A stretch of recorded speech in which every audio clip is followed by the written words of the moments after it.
You link wealth creation to the acquisition of skills and the employment of skills in a disciplined way, and also in a frugal way in terms of lifestyles.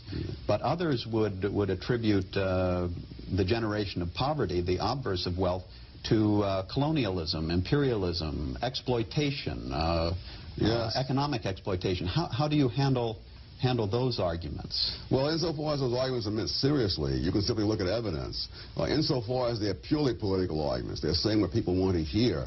Obviously, there are people who would much rather hear that than to hear the other, because if you think that's the problem, then there's not only a quicker solution, but there's a more emotionally and morally satisfying solution. Namely, you fight against the exploiters and so on.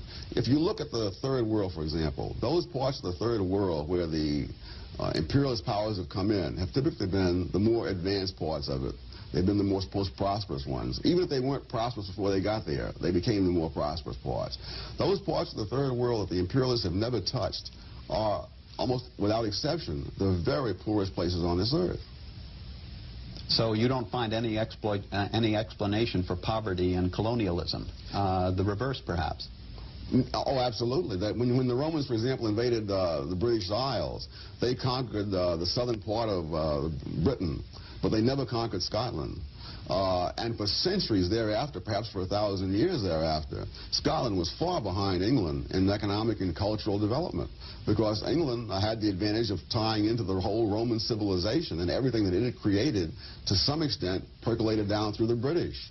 That doesn't mean the British were happy with the Romans being there.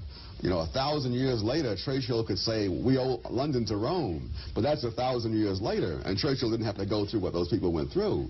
So I'm not saying this is good for the people who were there, but in the longer run, of course, England became what it was because the Romans came. And Scotland finally developed only after England conquered Scotland. And then the culture that developed in England then could spread into Scotland as well.